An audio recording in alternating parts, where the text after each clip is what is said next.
Let's look at a single heartbeat on EKG. So here on the right side, we have a single beat on EKG, and we're looking at lead 2.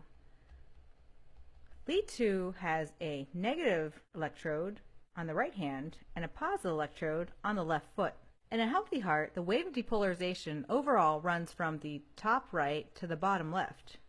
So you can see that lead 2 measures voltage created in this direction.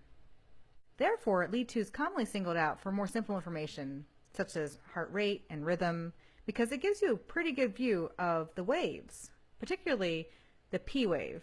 Often people say that lead 2 is the best lead to see the P wave. An EKG gives us information on voltage over time, or the change in voltage over time. So voltage is on the y-axis, time is on the x-axis. Every small box running in the x-axis or time direction represents 0.04 seconds. And there are 1, 2, 3, 4, 5 small boxes per every big box. So you can do the math and you can calculate that each big box represents 0.2 seconds. Conduction starts at the heart's dominant pacemaker, the SA node. The SA node initiates waves of depolarization that run through the atria and go to the AV node.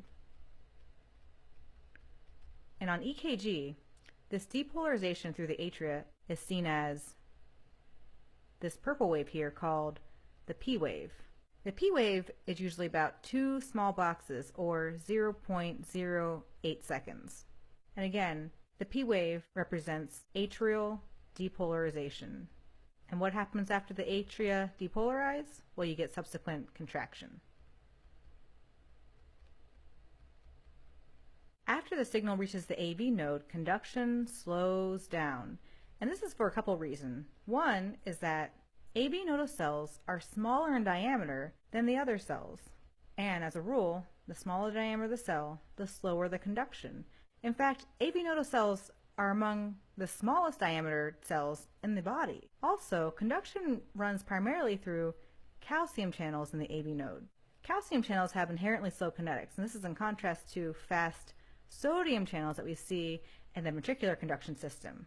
This delay in conduction is really important because it allows time for the atria to contract and relax, which optimizes the time for the ventricles to fill. So again, we have the signal leaving the SA node going to the AV node where conduction slows down. This all happens before ventricular depolarization. On the EKG, the time it takes from the beginning of atrial depolarization all the way up until ventricular depolarization is seen as the PR interval. And the PR interval is typically 0.12 seconds or 3 boxes. It shouldn't ever be longer than 0.2 seconds or something's wrong. The signal travels from the AV node to the His bundle. And once we hit the His bundle, this is where conduction starts moving rather quickly. The His bundle bifurcates into the left and right bundle branches. And these branches branch into terminal Purkinje fibers. The depolarization from the His bundle down the bundle branches and to the Purkinje fibers leads to mass depolarization of ventricular cells and is seen as the QRS complex on EKG. Again, the QRS complex represents ventricular depolarization. And like we said before, this is very rapid because we're using fast-acting sodium channels now. So typically, the QRS complex is about 0.12 seconds. It shouldn't be any longer than that. Early on depolarization, the septum's depolarizing, and the septum depolarizes from the left septum to the right septum. So you have the wave of depolarization going from the left septum to the right septum. You'll notice that this wave of depolarization moves in a different direction than lead 2, which is why you get this first initial negative deflecting Q wave on EKG. However, quickly after, the wave of depolarization spreads throughout the ventricles, which is why you have the positive high amplitude R wave shortly after.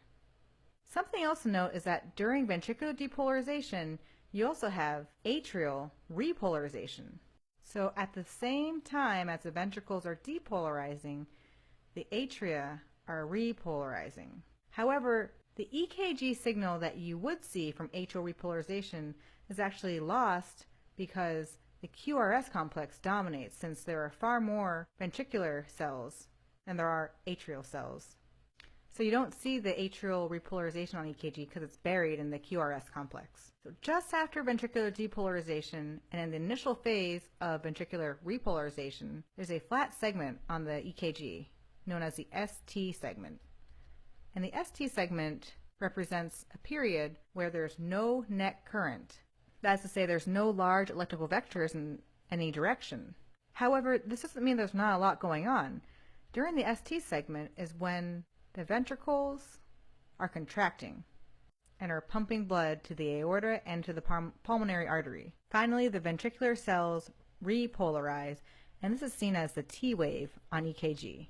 The T wave is flatter and longer than the QRS complex because repolarization is a slower process than depolarization. And again, this represents ventricular repolarization. The T wave typically takes up about 4 boxes, or 0.16 seconds. Now, something you might be asking yourself is, why is the PR interval called the PR interval when it goes from the P to the Q wave? Well, remember we said that the PR interval is from the beginning of atrial depolarization up until the start of ventricular depolarization. Sometimes there's no Q wave on the EKG, it's just not found. So ventricular depolarization, or the start of it, is actually the start of the R wave, which is why it's called the PR interval. If there is a Q wave, you can call it the PQ interval. However, to generalize, we call it the PR interval for the times that the Q wave is lost. Something else you might be wondering is, why is the T wave positive as well as the R wave? Why are the waves representing ventricular depolarization and ventricular repolarization in the same direction? And to answer this, you need to remember 2 things. One is that the EKG gives you information on the difference in charge. So it gives you information on the changing imbalance of potential.